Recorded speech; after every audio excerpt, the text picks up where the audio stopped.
Como eu disse no começo do culto, aqueles versículos de 1 Coríntios 12,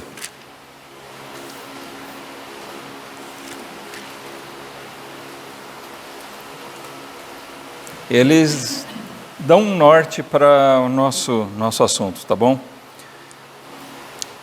O versículo 27 que diz: ora, vós sois o corpo de Cristo e seus membros em particular. Então, nós vamos encontrar isso aqui em outras passagens também. A questão da unidade. A igreja, na verdade, é uma figura só que Paulo usa algumas vezes ao longo das suas cartas. Nós não devemos tomar isso como literal. A igreja é o corpo de Cristo. Isso é simbólico, é representativo, onde Paulo está querendo expressar uma unidade e uma extensão da obra de Cristo, né? Jesus veio ao mundo e ele continua operando nesse mundo e ele usa a sua igreja. Nós somos agregados a ele por meio da igreja. Até porque nós vemos o conceito bíblico neotestamentário de igreja, que são agrupamentos locais, são congregações locais. Então existe muita confusão por tomar como literal essa questão da expressão, o corpo de Cristo, a igreja é o corpo de Cristo. Então se distorce o fato para dizer, bom, cada igreja local é o corpo de Cristo, então Cristo tem um monte de corpos? Não, isso é uma bobagem. Então ele está falando da igreja universal invisível? Não, isso é outra bobagem. O que ele está falando é, figuradamente, que a igreja, a instituição igreja, cada igreja é o corpo de Cristo aqui na terra. Nós somos um corpo. Não dá para dizer que nós somos um corpo com gente que nós nem conhecemos, que não trabalham junto conosco, não operam. Paulo está falando sobre uma coisa, eu quero chamar a atenção aqui, não vou tratar da doutrina, da eclesiologia, né? Propriamente questão da Igreja Universal Invisível, já tratamos disso aí no passado. Mas, irmãos, realmente a gente entender o que quer dizer essa expressão do apóstolo Paulo. A igreja é um corpo. E ele vai expressar isso muito detalhadamente aqui na carta aos Coríntios, mas ele também trata disso em outras partes. Não vai ser hoje que nós vamos estudar aqui em 1 Coríntios. Na verdade, eu usei esse texto inicial para pôr nossa mente na linha do que nós queremos seguir, tá bom?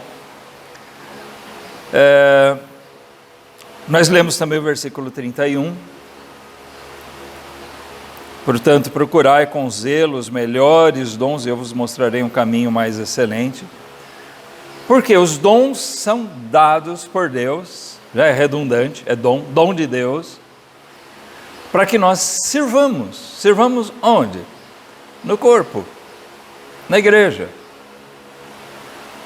Que nós exerçamos o nosso papel, a nossa função. Aí entra a figura do corpo, porque Paulo está querendo mostrar para nós aqui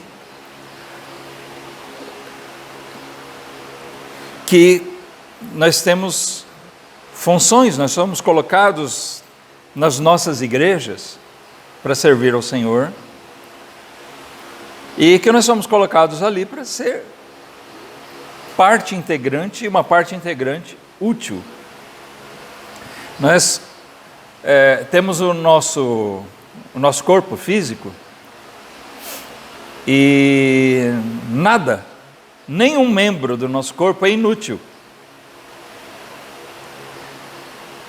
Principalmente as pessoas que deixam de ter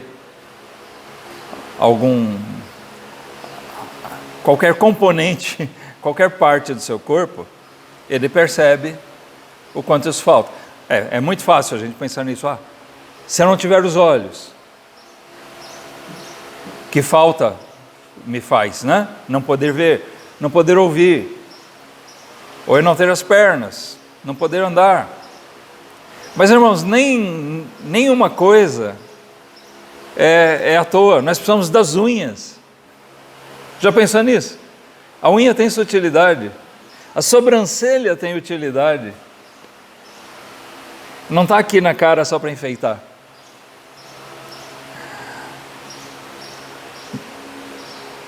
E nenhum membro do corpo de Cristo, nenhum membro da igreja deve estar lá só como enfeite. Amém? Nós não somos um mero adorno, um enfeite na igreja. Portanto, vamos lá. Hoje nós vamos ler em Romanos, capítulo 12. Eu acho que uns 2 anos atrás nós estudamos toda a carta de Romanos, lembram? Ficamos um bom tempo. E claro que a maior parte dessa carta, ela trata da questão da salvação, da doutrina da salvação. Até o capítulo 11, Paulo trata exclusivamente disso. É o maior tratado, o maior conjunto de ensinamentos, o mais profundo que nós temos na Bíblia e em qualquer outro lugar, tratando a respeito da salvação. Realmente, se você quer entender todo o processo da salvação, tem que ler Romanos. Você lê Romanos de 1 a 11, tem toda a informação necessária. Paulo aqui, né, tudo que é acessível a nós, claro. E até tem coisas nesse meio que transcendem um pouco a nossa compreensão. Mas o que nos é dado conhecer está aqui. Nós podemos encontrar essas mesmas verdades em outros pontos da Bíblia, mas aqui Paulo reuniu tudo nesses capítulos, nessa grande parte da carta aos Romanos.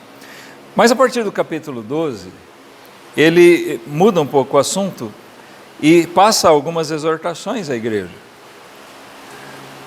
Então nós vamos trabalhar um pouquinho nisso, porque esse é o nosso assunto, tá? A igreja como um corpo, nosso serviço a Deus, mediante a nossa condição de membros do corpo de Cristo. Então nós temos que examinar aqui os 2 primeiros versículos, que são aquilo que a gente chama de pontapé inicial. É o começo de tudo. Depois de falar sobre a salvação, nos outros capítulos todos, e ele encerra esse trecho com aquele hino de vitória, né? No capítulo 11, ele entra com aquele versículo clássico para nós, sobre o sacrifício vivo. Rogo-vos, pois, irmãos, pela compaixão de Deus, que apresenteis os vossos corpos em sacrifício vivo, santo e agradável a Deus, que é o vosso culto racional. E não sede conformados com este mundo, mas sede transformados pela renovação do vosso entendimento, para que experimenteis qual seja a boa, agradável e perfeita vontade de Deus. Olha só, antes mesmo de a gente explanar um pouquinho aqui,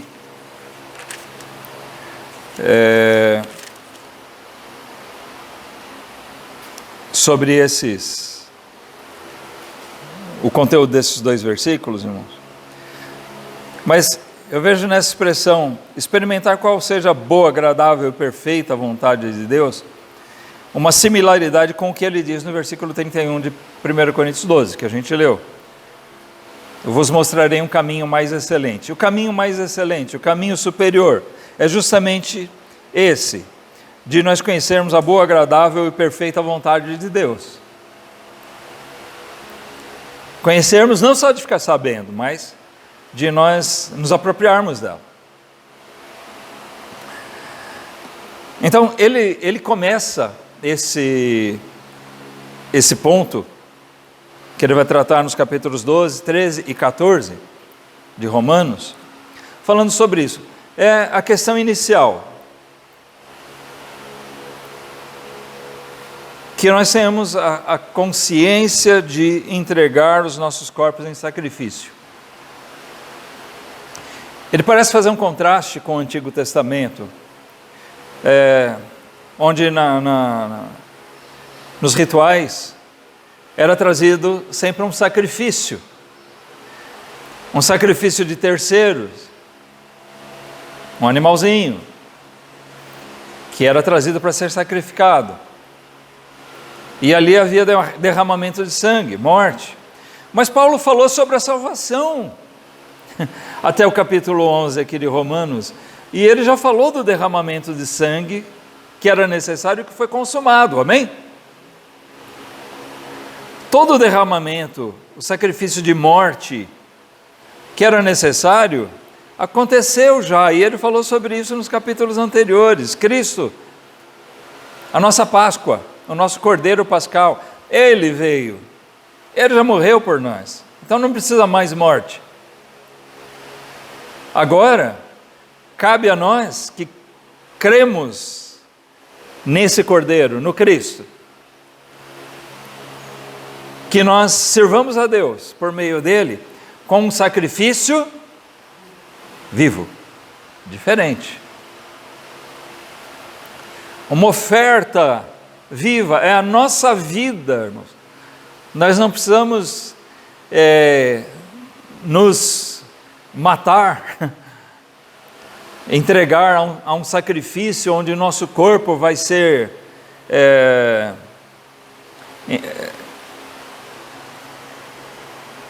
dado à morte, mas o nosso corpo, ele é dedicado a Deus, em vida.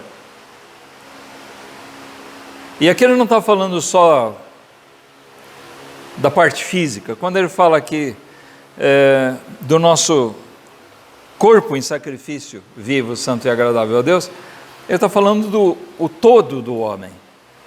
Não? Somos nós por inteiro.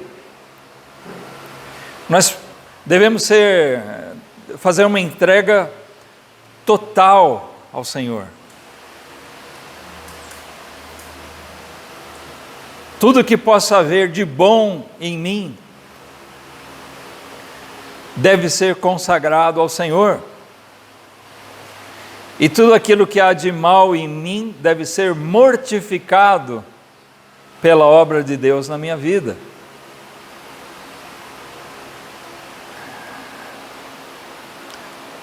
Como é que nós podemos servir de verdade ao Senhor se nós não fizermos esse sacrifício vivo? Ele é vivo, porque em vida nós não vamos tirar a nossa vida, mas nós vamos entregar a nossa vida, vamos dedicar a nossa vida. Os anos que restam para nós, irmãos, nós não sabemos quanto tempo nos resta. Mas sejam poucos ou muitos, que nós possamos ter essa convicção, os anos que me restam da minha vida, ainda que eu tenha que pagar um alto preço, ainda que haja muita dificuldade em fazer isso, mas os anos que me restam aqui eu vou dedicar ao meu Senhor, aquele que morreu por mim. Ele fez o sacrifício de morte por mim. E agora a Bíblia requer, a palavra de Deus requer que eu simplesmente ofereça um sacrifício vivo.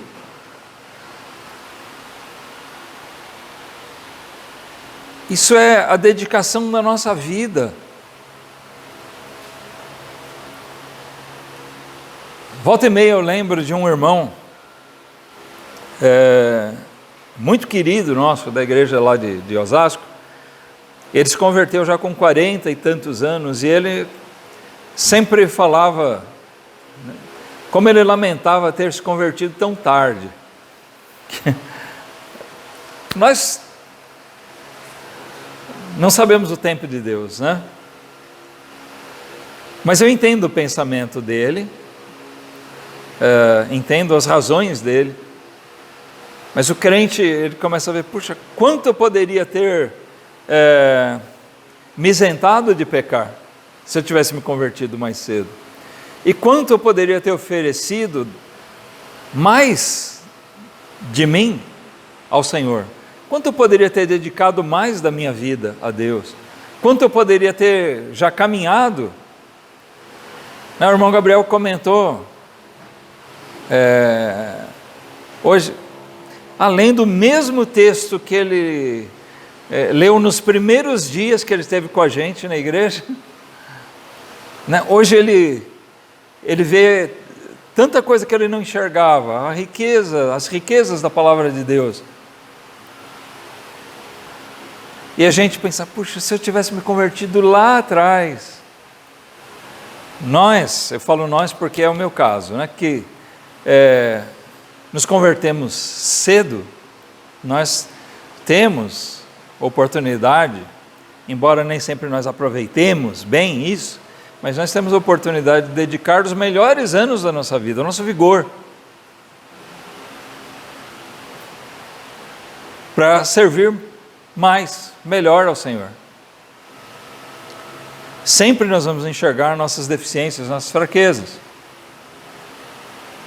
mas é óbvio que muito do que eu pude servir ao Senhor até hoje, se eu me convertesse só agora, recentemente, já, né, na idade adulta, ou já um velho, eu não teria vigor, não teria condição de fazer. Até porque, como eu falei no culto da noite da virada aí, né, a gente já está na descendente, está ladeira abaixo. O raciocínio já não é mais o mesmo, a agilidade, a condição física. Ano passado, né, a disposição era outra.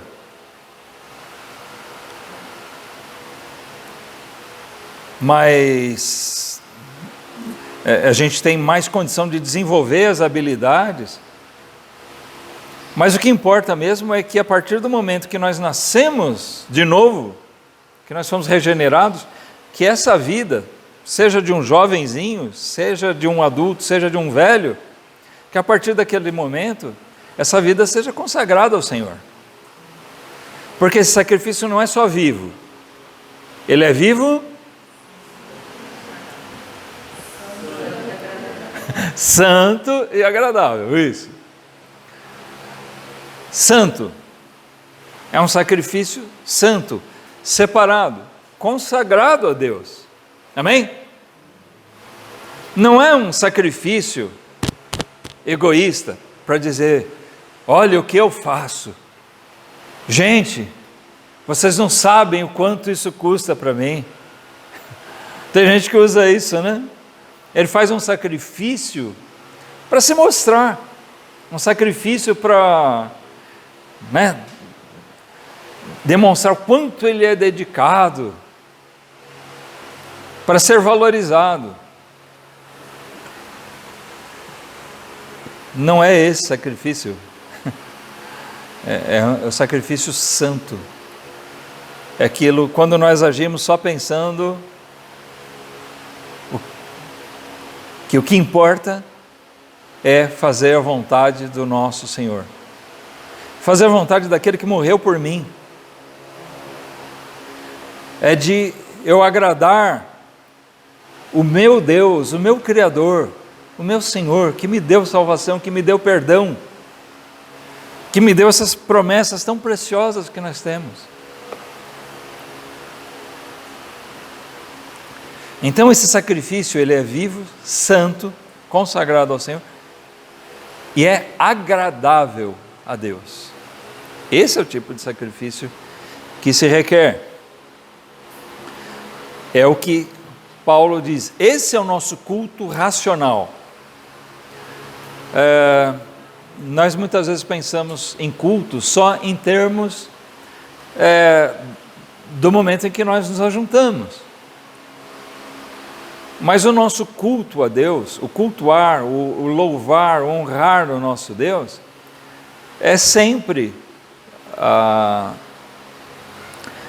manifesto naquelas coisas do dia a dia, da vida, as pequenas e as grandes coisas.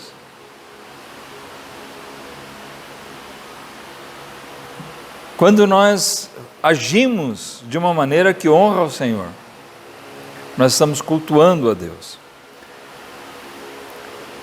Isso muitas vezes envolve o sacrificar o próprio eu, em prol de agradar ao Senhor.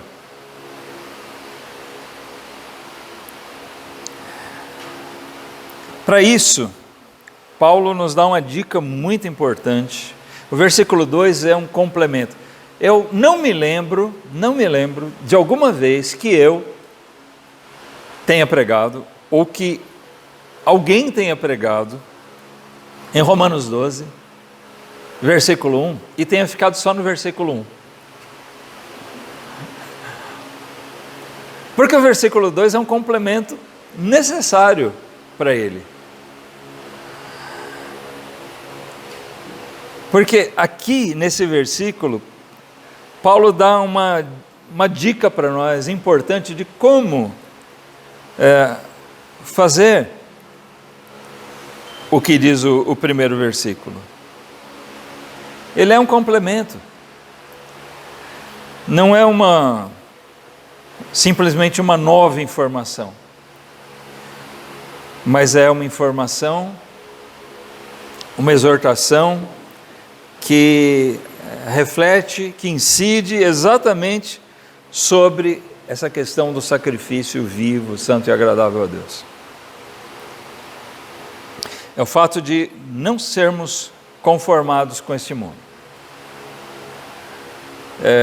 Nós podemos tomar no sentido exato da palavra, conformado, de não se deixar tomar a forma do mundo, mas num sentido mais comumente aplicado, quando a gente fala, eu não me conformo com isso. O inconformismo com uma coisa eu não consigo engolir esse tipo de coisa. Eu não consigo me sentir bem com isso. Quando a gente não se conforma com uma coisa, né? Você vê, sei lá, alguém tomando uma medida errada, incoerente. Você fala, eu não me conformo com isso.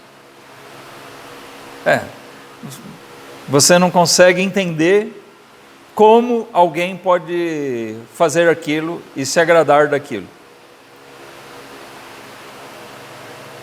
Como eu disse, o sentido bíblico da palavra grega, ela vai além disso, mas eu acho que é importante a gente pegar também essa conotação que nós utilizamos. Porque nós não devemos nos conformar com este mundo, de aceitar, irmãos, as coisas deste mundo como naturais, como normais. Porque é assim que começa o fato de a gente achar natural, a gente passa a aceitar, e quando vai ver, nós passamos a achar que é aceitável para nós também.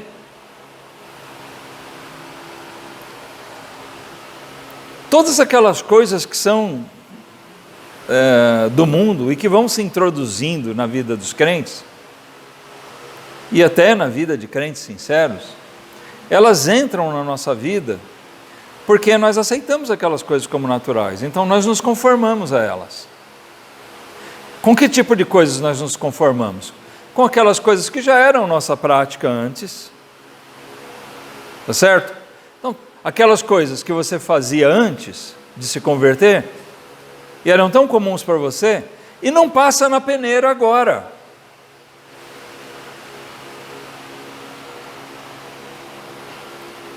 Ele diz, mas sede transformados, em lugar de conformados, sede transformados pela renovação do vosso entendimento. Então o que acontece? O meu novo entendimento, que novo entendimento é esse? É o novo entendimento de alguém convertido. Alguém que agora pensa pela ótica da palavra de Deus. Então isso agora me faz enxergar as coisas de uma outra forma. Irmãos, é um apelo que a palavra de Deus nos faz. Olhe mesmo para aquelas coisas que você sempre fez, e você sempre achou natural, mas reexamine tudo isso agora pela ótica da palavra de Deus, pela nova mente que você tem em Cristo. Não importa se você é recém-convertido, ou se você já é convertido há muitos anos.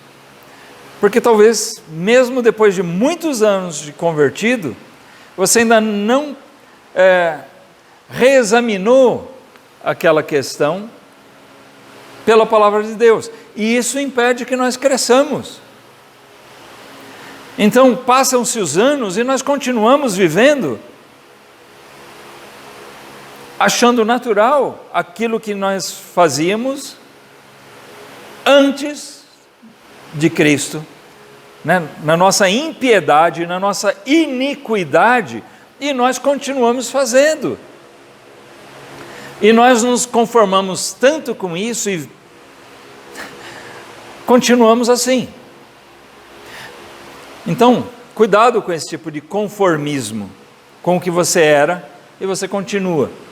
Você era um iníquo, você era um ímpio, você era um pecador sem Cristo, mas agora você tem um pensamento transformado,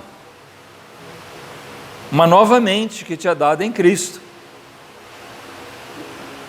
E todas as coisas têm que repassar, você tem que reprocessar tudo isso, porque agora você tem uma nova visão das coisas.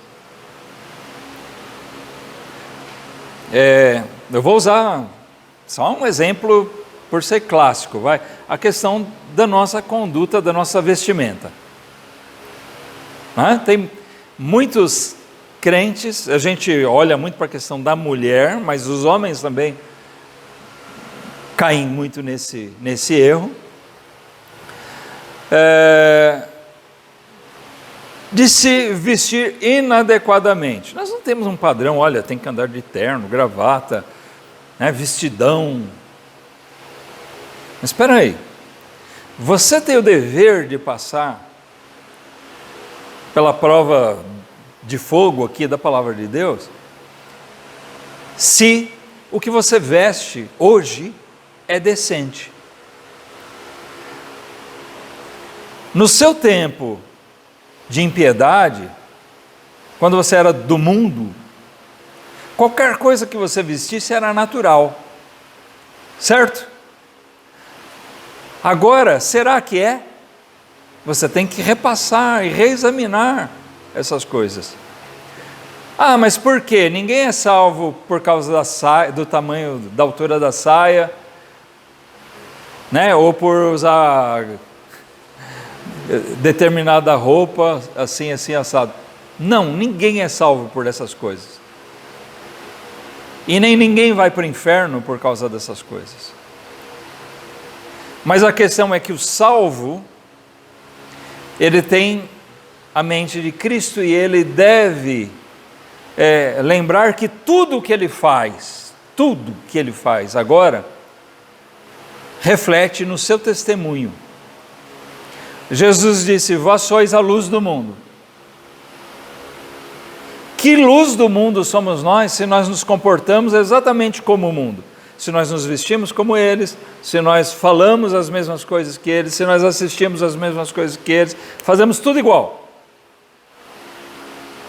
Que luz é essa? Muitos cristãos estão andando com a luz apagada, ofuscada, devido ao seu conformismo. com o passado, com o que ele sempre foi. Mas o nosso conformismo não passa só pelo que nós éramos e o que devemos ser agora. Nosso conformismo passa também pelo que nós vemos ao redor. Cuidado com esse tipo de conformismo. O que é que deve determinar o seu modo de ser para com Deus?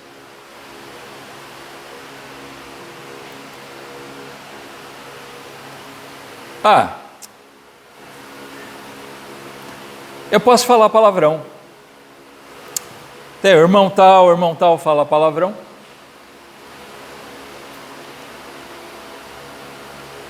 Se os outros irmãos falam, é natural. Posso falar também. Certo?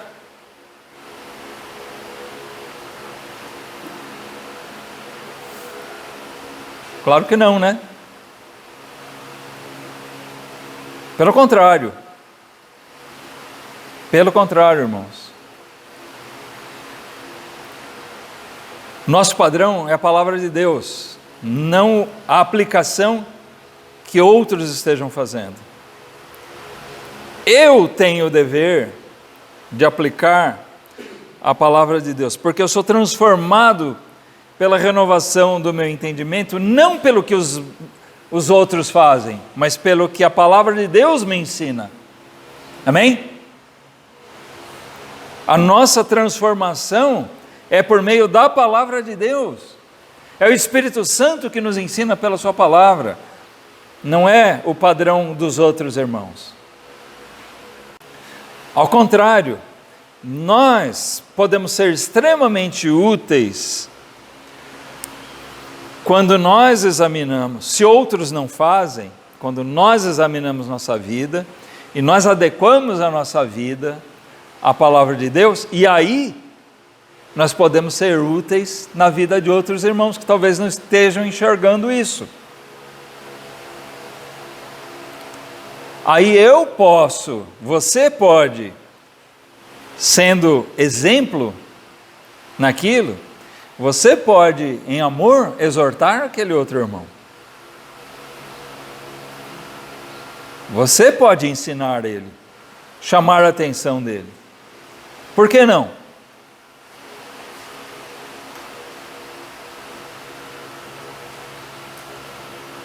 É lógico que nós temos que fazer todas essas coisas em amor e com cuidado. Se você não sabe como fazer, cuidado. Mas há meios, há pessoas na igreja que podem fazer isso.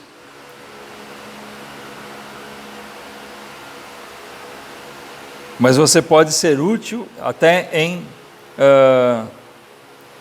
se achegar àquele irmão, àquela irmã, de ajudar e mostrar para ela a necessidade daquilo, a importância daquilo que talvez ela não esteja vendo. E se isso não funciona, bom, uma exortação, talvez tenha que recorrer a uma ajuda com outro irmão, outra irmã, pastor. Mas isso tudo tem a ver, irmãos, com o corpo. Porque o nosso objetivo aqui, tá? Nós nos reunimos, é para que um seja útil para o crescimento do outro. É isso.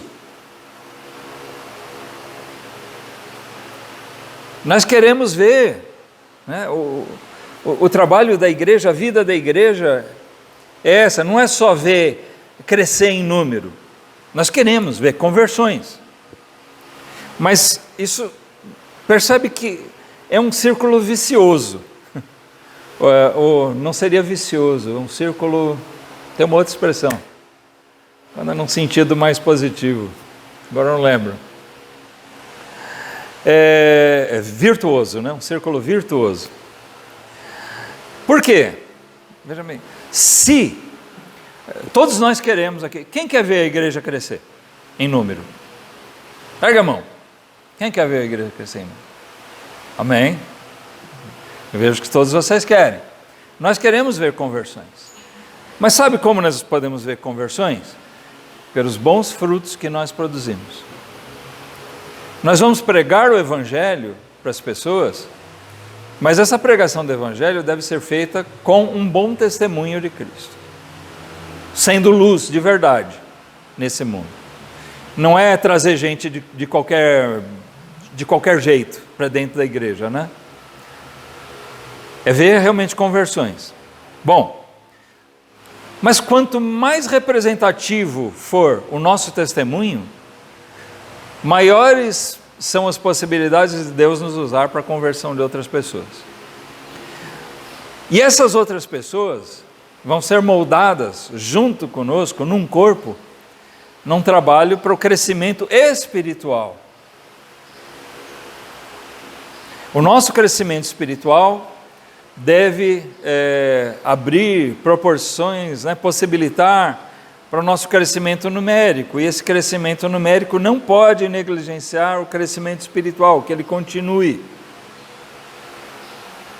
Quando nós trabalhamos no crescimento espiritual de todos, que nós tenhamos um testemunho fiel, que nós possamos ter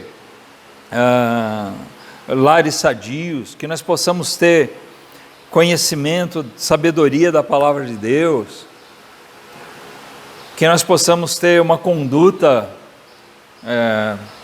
irrepreensível diante do mundo, que nós possamos ser vistos pelo mundo como um grupo que anda em amor.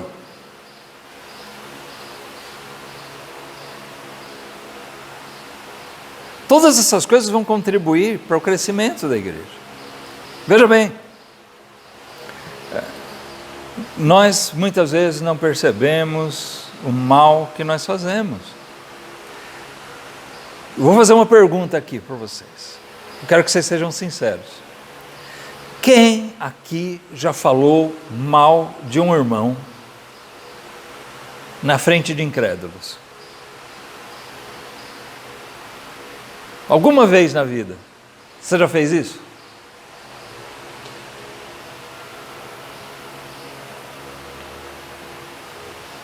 Nunca falou mal de nenhum irmão na frente de um incrédulo?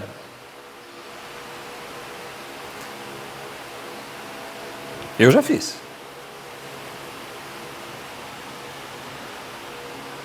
Depois cai a ficha.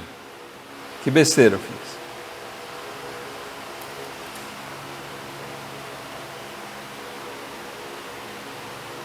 E vocês, eu acho que devem fazer um esforço de memória para lembrar, porque eu acredito, sem querer julgar ninguém, às vezes a gente acha, não, mas eu não estava falando mal. Cuidado, às vezes a gente nem percebe que eu estava falando mal da pessoa. Eu não estou nem considerando aqui, era uma calúnia. Não, pode ser, é verdade. Tem gente que pensa assim, mas eu não estava falando mal, eu estava falando a verdade.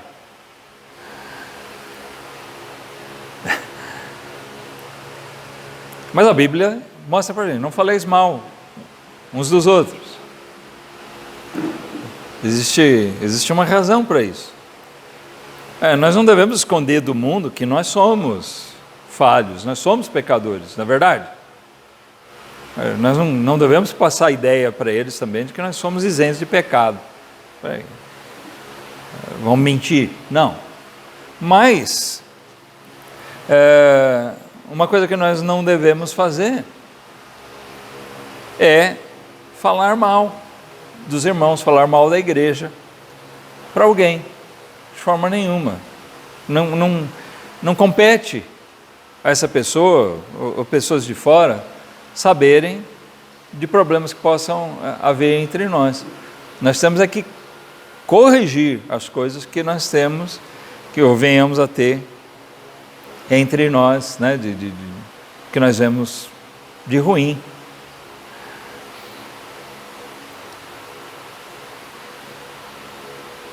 Mas essas coisas só vêm pela renovação do nosso entendimento, irmãos. Quando nós vamos sendo guiados pela palavra de Deus.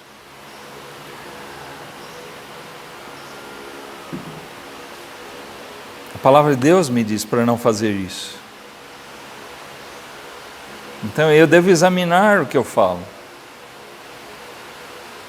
Eu devo examinar o que eu penso. Então, isso não vai... Coisas desse tipo não vão contribuir para o crescimento da igreja. Muito pelo contrário, vão prejudicar. E nós somos um corpo.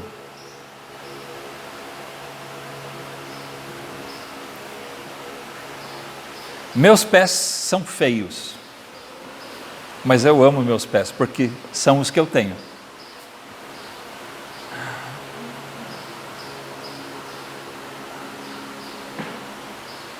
Nossos irmãos podem ter defeitos, mas nós devemos amar eles, porque são os que Deus nos deu.